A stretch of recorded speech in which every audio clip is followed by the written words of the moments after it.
We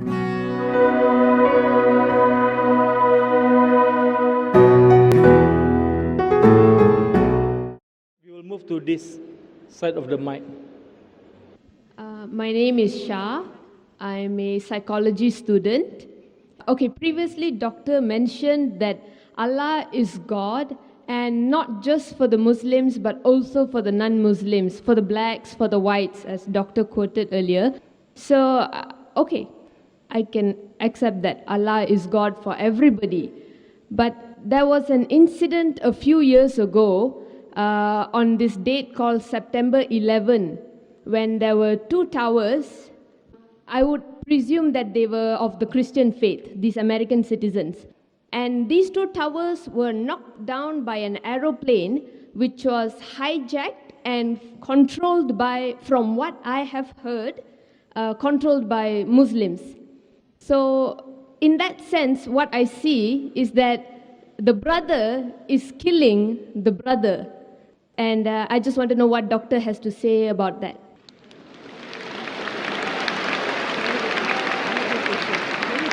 Sister asked a very good question, referring to 9/11. September 11 just passed away a couple of weeks back. That the Twin Towers was there, it was knocked down by a plane. There were majority Christian in it, knocked down what she heard, and she's very clear, mashallah. She heard that Muslim controlled the plane. Sister, till now, it's only a hypothesis. It's a hypothesis that Muslims were there. It was 19 Arabs who hijacked the plane and they banged on the Twin Towers. According to 75 scientists, American, all of them Christian, according to 75 American scientists and professors, if you have seen the documentary Loose Change is a documentary made by a young American. He takes interviews, and these 75 scientists and professors say that we cannot ever believe that 19 Arabs can hijack a plane and knock into the Twin Towers. It is an inside job done by the White House. White House, you know White House.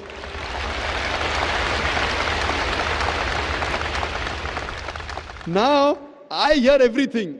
I am hearing from the news, Arabs have done it. I am hearing from news that Muslims have done it. They found the passport of an Arab in the plane crash, which burned the pillars and all the iron rods, but did not burn the passport of the Arab. So someone wrote that next time they should make the army suit of the Americans in that passport material. I have given a full lecture on its terrorism Muslim monopoly. It is so effective. My lecture is so effective that the Westerners don't want to be in the country today.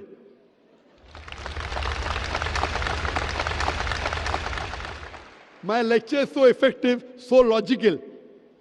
These people, these Americans, I'm quoting, I'm only giving you statistics, that they had an interview with the person who made the Twin Towers. He said that it's impossible that the fuel of the plane can melt the Twin Tower. And if you see the photograph, it was the Twin Tower came in stages as though there were bombs planted in advance. There are many hypotheses. For example, there's a boy who's speaking on the mobile. Mother, I am Mark Binham. I am Mark Binham speaking. Point to be noted at that time in 9/11, 2001, more than 10 years back, mobile could not reach that level. Point number one. Point number two, when a son speaks to the mother, why will he say Mark Binang? When I will speak to my mother, I'll say Zakir. I'll not say I'm Zakir Naik speaking. When I speak to my mother, I'll say I'm Zakir. I'll not say Zakir Naik. So what you realize, they are trying to make a story and blame. And that person on the mobile told the mother that it was Muslims. So all these documentaries you see, Loose Chain, Fahrenheit, many documentaries. If you ask me who did it, I would say I don't know. But as a logical person, the logical proof of Loose Change is much more logical than the proof given to me by the American government. And then they want to attack Afghanistan. Afghanistan give me proof, they want to give proof to Musharraf. Why? And I speak so openly. Westerners believe in freedom of speech, but they don't like my talk. So what they do, they prevent me to enter in the country.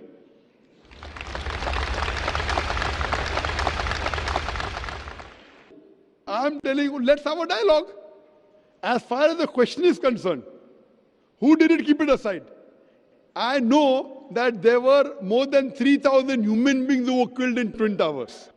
If you want the Islamic answer, as I mentioned in my talk, as per Surah Maida, chapter number 5, verse number 32, if anyone kills any other human being, unless it be for murder or for spreading corruption in the land, it is as though he has killed the whole of humanity. So whoever did the Twin Towers, whoever did it, whether it was inside job, whether American did or Muslim did, whoever did it, it is wrong, prohibited, haram, I condemn it.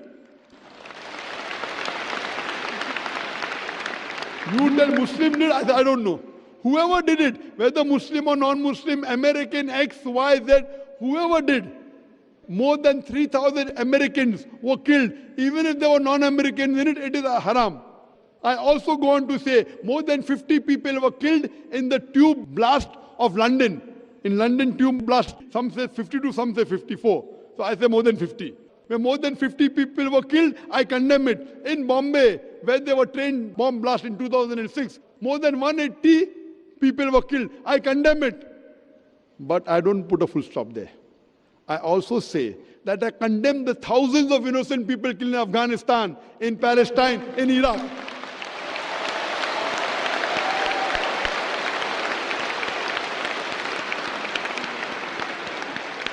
Now coming to the secret.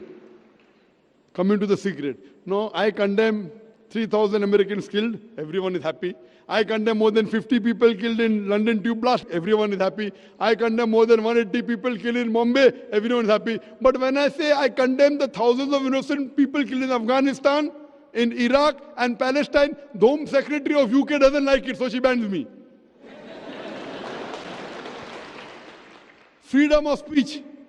When you want to criticize the Prophet of Islam, Muhammad Sallallahu Alaihi Wasallam, freedom of speech. And I said I condemn the innocent people killed in Afghanistan. No, I'm careful, because I'm a debater.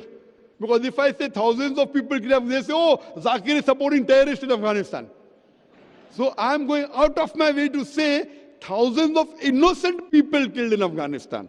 They may be terrorists, Allahu Alam, I don't know. So I'm so careful. When I said America, I didn't say innocent Americans. As any American you kill, I condemn.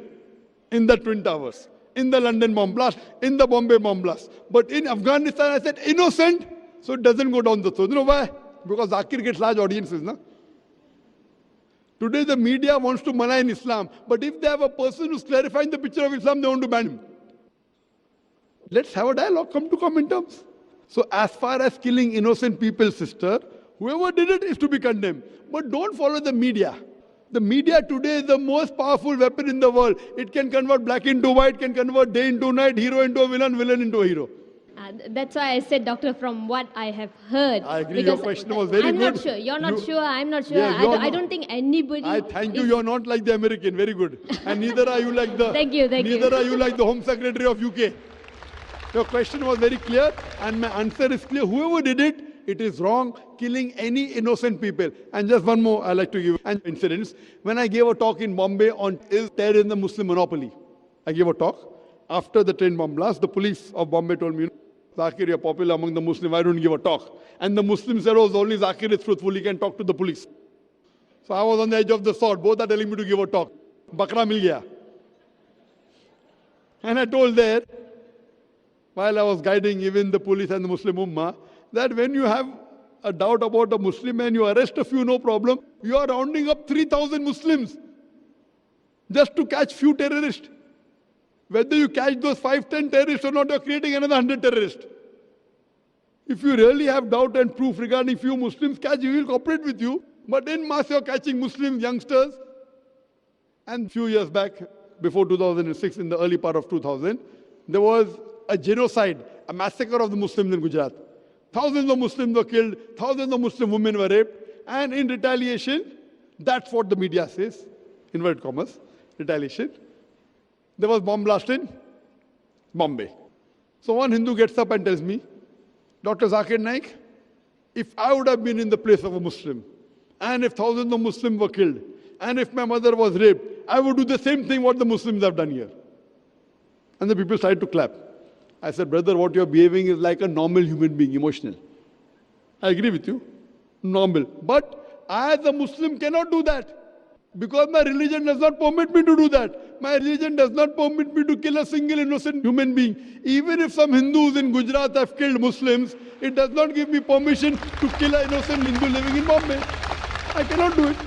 I know you're emotional, even I have emotion, but I cannot follow my emotion because my Quran does not permit me.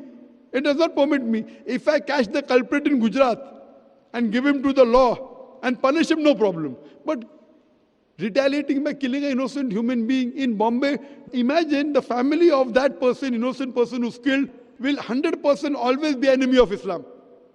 I am here to spread peace. So in Islam, you cannot get emotional and go against the law of the Creator. The law of the Creator is very clear that you cannot kill any innocent human being. If you kill even one innocent human being, it's as though you have killed the whole of humanity. And if you save one innocent human being, whether Muslim or non-Muslim, it is as though you have saved the whole of humanity. Hope that answers the question. Thank you, Doctor.